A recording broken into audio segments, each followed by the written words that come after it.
Good morning, it's Tuesday, December 22nd, and this is the Herald Review's podcast, the Daily Chirp. We're excited to bring you a closer look at one of our top stories, events in the community, local history, sports, and more. Today, the soldiers will be home for the holidays. But first, a quick message from our sponsor.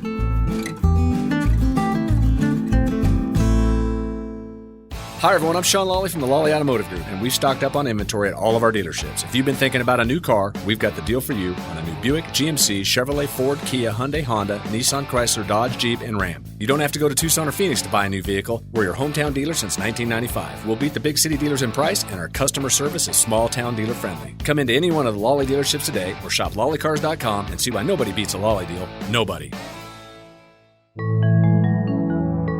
Before we begin, some local history.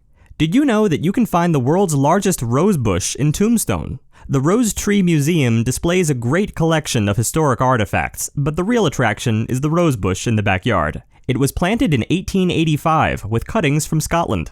Today's history was brought to you by Benson Hospital. They're doing more than treating illnesses in Benson, they're building a healthier community. Benson Hospital donated rescue inhalers to Cochise County schools to help keep kids healthy and out of the ER. To learn more, visit their website at bensonhospital.org. Now, our feature story. After several months of restrictions aimed at keeping soldiers as safe as possible from COVID-19, hundreds of soldiers at Fort Huachuca climbed onto buses headed for Tucson International Airport. Other soldiers were picked up at the installation by family members. Regardless of how they made their exit, the troops, specifically the advanced individual training students, are finally going to connect with the loved ones they have not seen in a year or longer. Fort Huachuca spokeswoman Tanya Linton said that normally they'd be given some leave time right after basic training, but this year most were sent directly to Fort Huachuca or other posts. She also said these soldiers vary in age, but a lot of them are younger, so this may actually be their first experience being away from home. Lieutenant Colonel Wendy Gray spoke about the approach earlier in the pandemic. The soldiers that we have here on ground have been great, very adaptable to the ever-changing environment that we've thrown them in.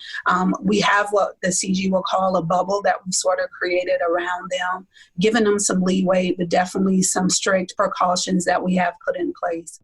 For the past several months, AIT soldiers have been restricted to the installation. Soldiers were screened by nurses Saturday morning just before they hopped on their buses to the airport or were retrieved by a family member or friend at Fort Huachuca. Upon their return, Gray said that AIT soldiers will do a health assessment, and letters were sent to the families of each departing soldier informing them of the procedures. Gray said soldiers can be tested at the installation with results available within a couple of hours. Ultimately, a lot of preparation went into coordinating the soldiers' exodus on Saturday. Why? Brigadier General Tony Hale said that, quote, "It's absolutely necessary to allow these kids to go on holiday block leave to see their families. What we ask our soldiers to do, specifically over the last 9 months, has been pretty hard. We've restricted them in ways the American public is not restricted, because it's our job to execute our mission for the nation." Want to stay up to date on what's going on? Join Neighbor, your trusted neighborhood community. Neighbor is a free online forum you can trust to connect with your community, focus on facts, and make a difference. Join the conversation. Visit nabur.myheraldreview.com.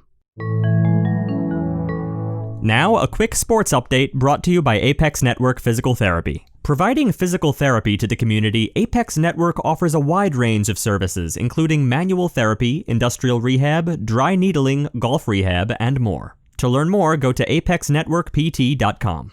7-year-old Cassidy Regan aspires to be a bull rider when she grows up. She likes how strong the bulls are, and she likes it when the cowboys ride them and don't get bucked off.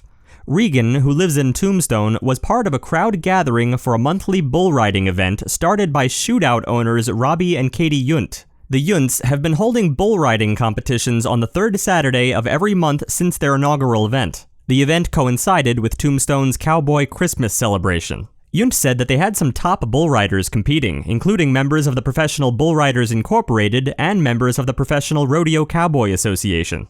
In addition to bull riding, tourists and locals are invited to take advantage of a vendor's shopping event. And before we go, we'd like to remind you that the Sierra Vista Pathfinder Club is conducting a shoe drive from now until January 30th. All donated shoes will be redistributed through the Funds to Orgs network of partners in developing nations.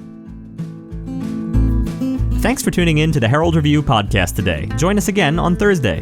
For more information on any of the stories you heard about today, visit us at myheraldreview.com. And if you're still looking for the perfect gift for someone special, right now we're offering a 58% savings on our 1-year home delivery subscription. You'll also receive a $20 coupon for Ace Hardware or a $20 coupon for Texas Roadhouse. This year, give the gift of local news that you can trust.